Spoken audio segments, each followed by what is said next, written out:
तुम्ही पाहत आहात विस्टा न्यूज मराठी। मैं आप सबका आभार व्यक्त करता हूं और मैं अपने पत्रकार साथियों से कुछ चीज़ों को लेकर मुखातिब हूं। उससे पहले आज ये एक ऐतिहासिक दिन है। आज शहीद आज़म भगत सिंह की जयंती है। लोग शहीद होते हैं, भगत सिंह शहीद आज़म हैं। शहीद आज़म इसलिए हैं कि आज हम लोग जहां माल्यार्पण करने के लिए गए थे, शहीद पार्क, वो शहीद पार्क एक ऐतिहासिक पार्क है। वो हिस्सा है फिरोज शाह कोटला फोर्ट का, जहां पर चंद्रशेखर आज़ाद जी की अध्यक्षता में हिंदुस्तान रिपब्लिकन आर्मी की गुप्त मीटिंग हो रही थी। अंग्रेज़ों के ज़माने में क्रांतिकारी छुपकर मीटिंग किया करते थे।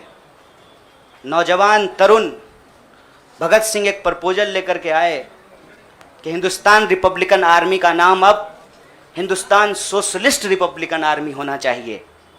यह ऐतिहासिक क्षण, वो ऐतिहासिक भूमि और हमारे युवाओं के आइकन शहीद आज़म भगत सिंह को हम अपना नमन प्रस्तुत करते हैं। आज एक दुखद घटना भी हमारे ज़िले में हुई है। वज्रपात के चलते 2 बच्चियों का निधन हो गया है। मैं इस मंच से उनके प्रति शोक व्यक्त करता हूं और उनके परिवार के प्रति अपनी संवेदना व्यक्त करता हूं। दोस्तों, मुझे लगता है कि बहुत कुछ कहने की ज़रूरत नहीं है। आजकल सूचना क्रांति के इस दौर में हमसे ज़्यादा मालूम हमारे पत्रकार साथियों को होता है। तो बेहतर ये होगा कि आप सवाल पूछें, मैं आपका जवाब दूं। लेकिन आप सवाल कहाँ से पूछेंगे और आपके मन में कौन से सवाल चल रहे हैं, इसका थोड़ा सा अंदेशा है, मुझे थोड़ा अंदाज़ा भी है। सबसे पहले मैं आपको बधाई देना चाहता हूं कि आपने पत्रकारिता की उस मिसाल को जिंदा रखा है कि कम से कम विपक्ष से तो सवाल करते हैं ना, ताकि इस देश को याद रहे कि पत्रकारों का काम है सवाल पूछना। तो मैं आपके हर सवाल का जवाब दूंगा। जितना सवाल आप पूछना चाहते हैं पूछिएगा, बारी बारी से पूछिएगा, सारे सवालों का जवाब दूंगा। बस एक सवाल का जवाब जो मुझे लगता है कि आप सबके मन में होगा कि आप कांग्रेस पार्टी क्यों ज्वाइन किए हैं, उस सवाल का जवाब दे करके मैं हमारे जो अध्यक्ष हैं उनकी तरफ मुखातिब होऊंगा, माइक उनको समर्पित करूंगा। मैं कांग्रेस पार्टी इसलिए ज्वाइन कर रहा हूं कि मुझे ये महसूस होता है कि इस देश में कुछ लोग, वो सिर्फ लोग नहीं हैं, वो एक सोच है। वो इस देश की सत्ता पे ना सिर्फ काबिज हुए हैं, इस देश की चिंतन परंपरा, संस्कृति, इसका मूल्य, इसका इतिहास, इसका वर्तमान और इसका भविष्य खराब करने की कोशिश कर रहे हैं। वो जो सोच है, उस सोच के बारे में आप अपने आप समझ जाएंगे, क्योंकि कहीं मैंने पढ़ा था कि आप अपने दुश्मन का चुनाव कीजिए, अपने विपक्ष का चुनाव कीजिए, दोस्त अपने आप बन जाएंगे। तो हमने ये चुनाव किया है। हम इस देश की सबसे पुरानी पार्टी, सबसे लोकतांत्रिक पार्टी, मैं जोर दे करके बोल रहा हूं लोकतांत्रिक पार्टी, ताकि आप लोग परिवारवाद पे सवाल जरूर कीजिएगा। लोकतांत्रिक पार्टी में हम इसलिए शामिल होना चाहते हैं कि हमको लगता है, और सिर्फ हमको नहीं लगता है, इस देश के लाखों करोड़ों नौजवानों को ये लगने लगा है कि अगर कांग्रेस नहीं बचा तो देश नहीं बचेगा। और ये बात मैं आपको स्पष्ट कर देता हूं, देश में प्रधानमंत्री अब भी हैं, देश में प्रधानमंत्री इससे पहले भी थे, देश में आगे भी प्रधानमंत्री होते रहेंगे। लेकिन आज जब हम लोग श्री राहुल गांधी जी के उपस्थिति में फॉर्मली कांग्रेस पार्टी का फॉर्म भर रहे थे, तो साथी जिग्नेश ने संविधान की कॉपी दी और हमने उनको भगत सिंह, गांधी और अंबेडकर की तस्वीर प्रस्तुत किया, क्योंकि हमारा यह मानना है कि आज इस देश को भगत सिंह की वीरता की जरूरत है, भगत सिंह के साहस की जरूरत है। आज इस देश को अंबेडकर की समानता की जरूरत है और आज इस देश को गांधी की एकता की जरूरत है। गांधी जब कहते हैं रघुपति राघव राजा राम, पतित पावन सीताराम, ईश्वर अल्लाह तेरो नाम, सबको सन्मति दे भगवान, ये गांधी की एकता है। जब अंबेडकर कहते हैं कि किसी भी समाज का मूल्यांकन वहां महिलाओं की क्या स्थिति है इस बात से होगा, तब वो समानता की वकालत कर रहे होते हैं। मैं नहीं मानता हूं कि डॉक्टर बाबा साहब भीमराव अंबेडकर किसी एक समुदाय के नेता थे।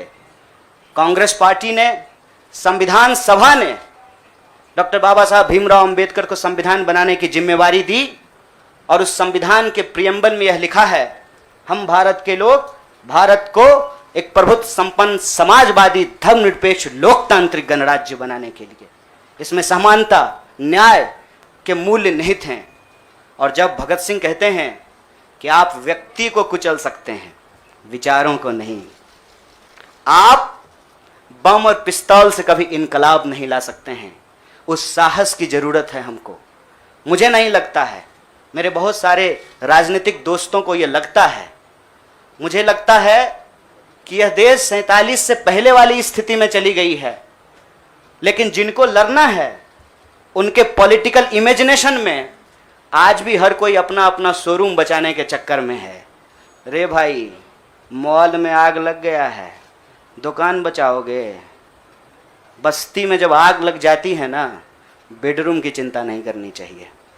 आज हम इस मुहाने पे खड़े हैं कि इस देश के भीतर भारतीय होने की जो पहचान है, जिसमें बुद्ध निहित हैं, जिसमें कबीर निहित हैं, जिसमें नानक निहित हैं, जिसमें हर बार हर दौर में सत्ता से सवाल पूछने का साहस होता है, उस भारतीय चिंतन परंपरा को बचाने की जरूरत है। इसीलिए हम कांग्रेस पार्टी में शामिल हुए हैं कि कांग्रेस पार्टी वो पार्टी है जो गांधी की विरासत को लेकर के आगे चलेगा। कांग्रेस पार्टी वो पार्टी है जो सरोजनी नायडू के विचारों को लेकर के चलेगा। कांग्रेस पार्टी वो पार्टी है जो अंबेडकर, नेहरू, अशफाक उल्लाह खान, शहीद आजम भगत सिंह और मौलाना अबुल कलाम आज़ाद के रास्तों पे चलेगा। हम जब भी समानता और बराबरी की बात करते हैं, यह कुछ व्यक्तियों तक सीमित नहीं है, यह भारतीय होने का इतिहास है। और इस भारतीय होने के इतिहास को अपने आप में यदि कोई समेटे हुए है तो देश की सबसे पुरानी पार्टी है। और जो लोग कह रहे हैं विपक्ष कमजोर हो गया है, यह सिर्फ विपक्ष के लिए चिंता की बात नहीं है। यह मैं नहीं कह रहा हूं, कोई शास्त्र, कोई किताब उठा करके देख लीजिए। जब विपक्ष कमजोर हो जाता है, सत्ता तानाशाही रुख अख्तियार कर लेती है। इसीलिए देश की सबसे बड़ी विपक्षी पार्टी, मैं कोई गुनागणित नहीं कर रहा हूं, लेकिन मुझे यह बात सीधे तौर पे समझ में आ रही है कि देश के लोकसभा में 545 सीट हैं, 200 लगभग सीट ऐसे हैं जहां भाजपा के सामने कांग्रेस के अलावे कोई विकल्प नहीं है। मैं ये नहीं कह रहा हूं कि मेरी जिम्मेवारी सिर्फ एक पार्टी के लिए है, लेकिन जो पार्टी सबसे बड़ी पार्टी है, सबसे बड़ी विपक्षी पार्टी है, उस पार्टी को अगर नहीं बचाया गया, अगर बड़े जहाज को नहीं बचाया गया, छोटी छोटी कश्तियां भी नहीं बचेगी। इसीलिए, और मैं जब यहाँ बैठा हुआ हूँ, मेरे इतिहास को, मेरे वर्तमान को लोग देख रहे हैं। बहुत सारे सवाल हैं, वो आएंगे, उनका जवाब मैं दूंगा। लेकिन यह जो ऐतिहासिक जिम्मेवारी है, उस जिम्मेवारी से मैं अपना मुंह नहीं मोड़ सकता हूँ। मैं जहाँ पैदा हुआ, जिस पार्टी में पला बढ़ा, उसके प्रति मैं आभार व्यक्त करता हूँ। उसने मुझे सिखाया, पढ़ाया, लड़ने का जज्बा दिया है। लेकिन उस पार्टी के साथ साथ मैं उन लाखों करोड़ों लोगों को भी धन्यवाद देना चाहता हूँ जो किसी पार्टी से जुड़े हुए नहीं थे। अपने स्कूल के व्हाट्सएप ग्रुप में जब हम लोगों के ऊपर अनावश्यक आरोप मढ़े जाते हैं तो अपने दोस्तों से लड़ रहे थे, अपने घरों में डिनर टेबल पर लड़ रहे थे। लोगों की दोस्तियां टूट गई हम लोगों के आंदोलन के समर्थन में, और मैं मजाक नहीं कर रहा हूँ, लोगों के डिवोर्स तक हो गए। ये जो देश में एक वैचारिक संघर्ष छिड़ा है, उस वैचारिक संघर्ष को कांग्रेस पार्टी ही नेतृत्व दे सकती है, यह हमारा भरोसा है। और मैं ये उम्मीद करता हूँ कि हमारे देश के जो लाखों करोड़ों नौजवान आपके माध्यम से सुन रहे हैं, उनसे भी मैं आग्रह कहता हूँ, दीवार पर बैठकर टुकुर टुकुर मुंह ताकने का वक्त नहीं है।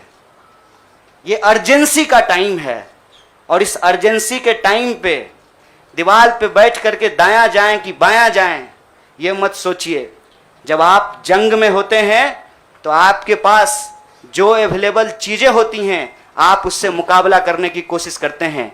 कांग्रेस पार्टी एक बड़ी जहाज है, अगर कांग्रेस पार्टी बचेगी तो हमारा मानना है इस देश के लाखों करोड़ों नौजवानों की आकांक्षाएं बचेंगी, गांधी की मीमांसा बचेगी, भगत सिंह के सपनों का भारत बचेगा, और डॉक्टर बाबा साहब भीमराव अंबेडकर की समानता का भारत का निर्माण संभव हो पाएगा। इसी आशा और उम्मीद के साथ मैं इस पार्टी से जुड़ा हूं, और मुझे पूरा भरोसा है कि कांग्रेस पार्टी जो अपने आप को एक लोकतांत्रिक पार्टी कहती है, आज़ादी के साथ, अपनी पूरी मुखरता के साथ सत्ता से सवाल पूछना और लोगों के हक के लिए लड़ना भिड़ना संघर्ष करने में हमारे साथी रहेंगे, हमारे सहयोगी रहेंगे। और ये परिवार संघ परिवार नहीं, वो क्या परिवार जो परिवार छोड़कर परिवार बनाना पड़े, वो परिवार जो आपको परिवार छोड़ने के लिए नहीं कहता है, कहता है कि अपने परिवार में रहिए। अरे महात्मा गांधी कस्तूरबा गांधी को लेकर के अंग्रेजों से लड़ गए, बताइए इनको अपना घर छोड़ना पड़ा? कोई जरूरी है क्या? घर परिवार के साथ रहना है। डॉक्टर बाबा साहब भीमराव अंबेडकर भी अपने परिवार के साथ रहते थे। आप जितने बड़े लोग हैं उनका इतिहास उठा करके देख लीजिए, सब लोग अपने परिवार के साथ रहते थे। वो परिवार छोड़ करके बनने वाला परिवार नहीं।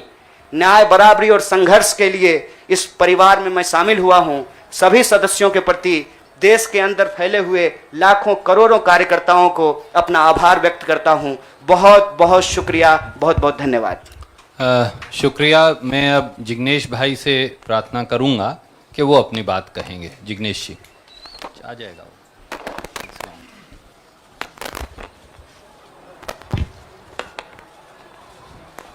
धन्यवाद। सबसे पहले तो केसी वेणुगोपाल साहब, सुरजेवाला जी, नितिन राउत साहब, पवल बंसल जी, भक्तचरण दास जी, साथी हार्दिक कन्हैया और दूसरे पार्टी के मंच पर विराजमान सभी सीनियर लीडर्स, आप तमाम पत्रकार साथी और वो तमाम साथी जो हमको आज मिलने के लिए हमारे समर्थन में आए हैं, गुजरात के विभिन्न कोनों से और पूरे देश भर में से, उन सभी का मैं स्वागत करता हूं। साथियों, जो कहानी गुजरात से शुरू हुई, उस कहानी ने पिछले 6-7 साल में इस मुल्क में क्या उत्पात मचाया है, वो अब आपके हमारे सबके सामने है। एज अ नेशन, एक राष्ट्र के तौर पर हम एक अनप्रेसिडेंटेड, अभूतपूर्व क्राइसिस से गुजर रहे हैं। ऐसा संकट इस मुल्क ने पहले कभी नहीं देखा। हमारे संविधान पर हमला है, दिल्ली की सड़कों पर संविधान की कॉपी को जलाया जाता है, हमारे आइडिया ऑफ इंडिया पर हमला है, हमारे देश के लोकतंत्र के ऊपर हमला है। आज भाई भाई एक दूसरे का दुश्मन बन जाए, उतना जहर, नफरत एक सोची समझी साजिश के तहत दिल्ली और नागपुर साथ में मिलकर फैला रहे हैं। इस परिस्थिति में एक पॉलिटिशियन के तौर पे नहीं, बतौर एक भारतीय नागरिक, मैं अपने आप को ये जब सवाल पूछता हूं कि मेरा फंडामेंटल फॉरमोस्ट रिस्पॉन्सिबिलिटी, ड्यूटी क्या होना चाहिए, तो अंदर से जवाब यही आता है, कुछ भी करके इस मुल्क के संविधान, लोकतंत्र और आइडिया ऑफ इंडिया को बचाना चाहिए। और यदि उसको बचाना है तो मुझे उनके साथ खड़े रहना है जिसने स्वतंत्रता के आंदोलन में न केवल कंट्रीब्यूट किया है, उसको लीड किया है, अंग्रेजों को यहां से खदेड़ कर दिखाया है। और इसीलिए आज मैं इंडियन नेशनल कांग्रेस की इस मंच पर आपके साथ खड़ा हूं। एक टेक्निकल कारण के चलते मैं फॉर्मली पार्टी इसलिए ज्वाइन नहीं कर सकता क्योंकि मैं एक निर्दलीय विधायक हूं। If I join a party I may not continue as an MLA। मेरी पार्टी के सीनियर लीडर से बात हुई, मेरे मतक्षेत्र के साथियों से बात हुई, अपने आप से बात हुई, राहुल जी से बात हुई, तो मुझे लगा कि मैं इस विचार के साथ हूं ना, ये सबसे प्रमुख बात है। मैं इस मुहिम, मिशन और इस संघर्ष के साथ हूं, ये सबसे महत्वपूर्ण बात है। बाकी की फॉर्मेलिटी तो आने वाले महीनों में भी हो जाएगी। और राहुल जी ने भी कहा कि वो जो पर्चा भर के सदस्य लेने की बात है वो तो कल भी कर लेना, अभी अपने मत क्षेत्र के लोगों के साथ खड़े रहो। तो मैं फॉर्मली नहीं लेकिन इस विचार के साथ आज जुड़ चुका हूं और 22 का चुनाव में कांग्रेस के सिंबल से ही लड़ूंगा, उसके सारे कैंपेन्स का हिस्सा रहूंगा। और गुजरात के संदर्भ में आज साथी हार्दिक हमारे बीच में मौजूद है, तब कहना चाहता हूं कि आज राष्ट्रीय स्तर पे जो हो रहा है वो सब कुछ हम लोग गुजरात में देख चुके हैं, झेल चुके हैं। आप सभी पत्रकार साथियों के बीच में बड़ी चिंता के साथ ये कहना चाहता हूं, हमारी पार्टी ने इस मुद्दे को उठाया है कि 3000 किलो का ड्रग्स 15-20 लाख बेरोजगार युवा को नशे की चुंगाल में फंसाने के लिए अदानी के एयरपोर्ट पर उतर रहा है। आज जब महंगाई और बेरोजगारी उसके चरम सीमा पर है, तब गुजरात और देश की बेरोजगार युवाओं को रोजगार देने के बजाय ये फांसीवादी ताकतें चाहती है कि रोजगार तो ना मिले, उनको नशे के हवाले में झोंक दिया जाए। तो इन सारी परिस्थितियों में यदि बाबा साहब अंबेडकर के संविधान को बचाना है, हमारे आइडिया ऑफ इंडिया को बचाना है, भगत सिंह को जब मुकदमे की कार्यवाही के दौरान पूछा गया कि क्रांति क्या है, तब शहीद आजम ने कहा था कि क्रांति से हमारा मतलब है किसानों और मजदूरों के हाथ में सत्ता। माननीय प्रधानमंत्री जब अमेरिका से वापस आते हैं तो भाई विस्टा का काम ठीक ठाक चल रहा है ना, नई पार्लियामेंट का, वो देखने के लिए जाते हैं, किसान को मिलने के लिए नहीं जाते। तो किसान हो, मजदूर हो, दलित हो, आदिवासी हो, महिलाएं हो, सबके ऊपर एक जो अनप्रेसिडेंटेड हमला है, इसको रोकने के लिए मैं भारत की जनता को, भारत के 21 करोड़ दलितों को और सारे लाखों करोड़ों युवाओं को अपील करता हूं, सेंस ऑफ अर्जेंसी के साथ, अभी वक्त नहीं है, कूद पड़िए। एक नया आंदोलन छिड़ने वाला है। स्वतंत्रता के आंदोलन की जो रौनक थी, वो जो चार्म था, वो जो माहौल था, हमको वो क्रिएट करना पड़ेगा। यहां पर तमाम वो लोग जो सचमुच मानते कि देश को बचाना है, उन सभी को हम अपील करते हैं कि इस प्लेटफॉर्म के साथ जुड़िए। ये एक मिशन है और इसको मिशन की तरह ताज्या व ठळक घडामोडींसाठी आजच Vista news Marathi channel subscribe करा आणि बाजूला असलेल्या बेल आयकॉनवर क्लिक करा।